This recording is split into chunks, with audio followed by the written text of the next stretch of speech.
Hello and welcome to Isaac's Movie Rec of the Week. Today I'm talking about Steve Jobs, the movie, not the gentleman, the movie about the gentleman. Let's go.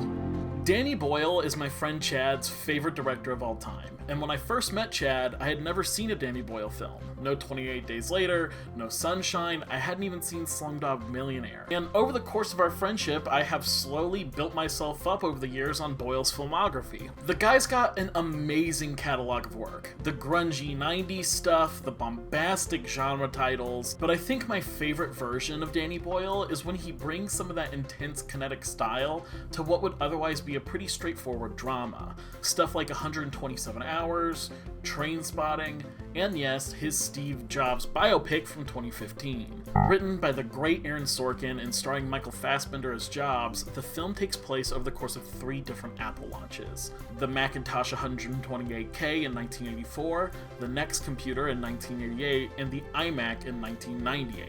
Through these events, the film paints a picture of both the technology revolution and the very human center of it. And while yes, the film is taking an examination of Steve Jobs' chaotic life over the course of these 3 eras, it's also much larger in thematic scope than the life of one man. This movie is about exploring the reality of ingenuity, selfishness, and capitalism that crashed into each other to put 1,000 songs in your pocket. It grounds the legend of smart devices into a squishy, ugly truth that we so rarely acknowledge. Technology is born out of our humanity.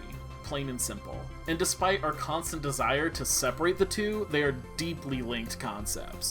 The thing I love most about this movie are the performances. Seth Rogen is full of heart and pathos. Jeff Daniels is playing a picture of intimidating corporate self-righteousness, as he always is. Michael Schulenberg wonderfully toes the line between dweeby and admirable. Kate Winslet absolutely transforms in what might be my favorite role she's ever done. And Fassbender shocks me every time. He doesn't look like Steve Jobs. He doesn't sound like Steve Jobs. There's nothing Steve Jobsy about him. By all accounts, I should not believe him in the role. I shouldn't do it. But something about his delivery, something about his physicality, you feel it. You feel the essence of Steve Jobs in his performance, despite him having zero Jobsiness. It's like something about the way he walks. It's the way he folds his arms or something. It communicates the man very, very acutely in such a subtle and interesting way. I think Michael Fassbender just kind of destroys this movie in the most understated performance. Period. If you needed any more reason to watch, this movie also has some really cool noir-esque lighting design, multiple aspect ratio and format changes to better communicate the time period, and it's also got a really, really good ending, which is not always the case when it comes to Aaron Sorkin projects or Danny Boyle projects. So for that alone, you should be watching it.